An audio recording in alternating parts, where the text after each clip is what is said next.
They should have verified the information. I didn't withhold anything. They should have verified, that I was employed, whatever they needed to do.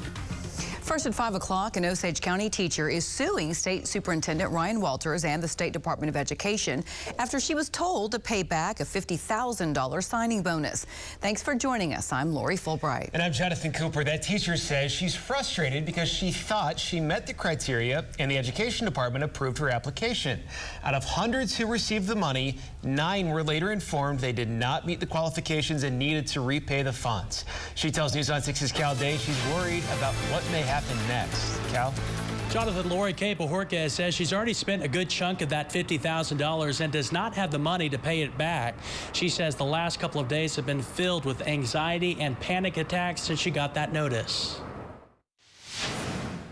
Kay Bojorquez is logged in for a day of teaching her EPIC charter school classes. The decision to work in Oklahoma became a lot easier when she thought she was approved for a $50,000 signing bonus through the State Department of Education. I had kind of thought about moving out of state, getting into a different field, a different line of work, but once they offered that, I thought, well, this must be my fate. That feeling of fate turned into a nightmare when she received a notice to pay back all of that money with a month's notice. It took me about 30 minutes to process, I think, what was happening, and I threw up immediately because I knew, what am I going to there's no way I can pay this money back. Bojorquez read the application and thought she met the requirements.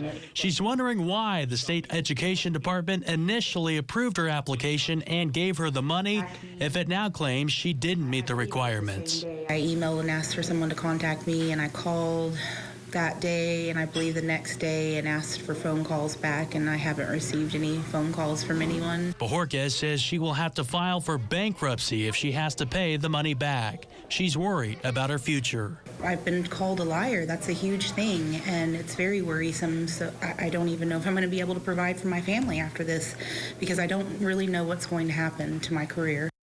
We asked Walters for a comment on the lawsuit today, but he referred us to a letter he sent to lawmakers. In that note, Walters took a shot at the media for its coverage of the signing bonus program. He goes on to say the program is going well, and during the audit process, the SDE discovered that several teachers misrepresented their experience and qualifications. Walters adds the department is doing everything it can to keep everyone accountable. Live in Tulsa, Cal Day, Oklahoma's own News on 6.